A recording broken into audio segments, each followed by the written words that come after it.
কালকে থেকে শুনছি বাবির শরীর একদমই ভালো না। শুনেছি মানে আমি রাত্রেবেলা এই বাড়িতে ছিলাম না তো, আর ও নাকি খুব কান্নাকাটি করে। আর তোমরা তো জানো বাবি আমাকে কত ভালোবাসে। আর সারাতি নাকি কেঁদেছে।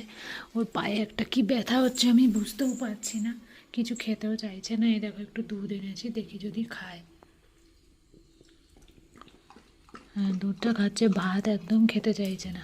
না শোনা, একটু এনেছি, তুমি খেয়ে নাও।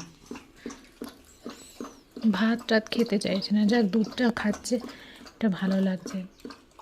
আমার সাথে আজকে বসেছিল জানো, আমার সাথে শুয়েছিল। আর তোমরা তো জানি না কতটা ব্লগ দেখে বুঝতে পারছো, আমি ভীষণ পরিমাণে অ্যাটাচড আমার বাবির সাথে।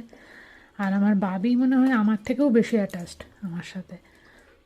তাই বুঝতেই পারছো মনের কন্ডিশন ভালো নেই আমার।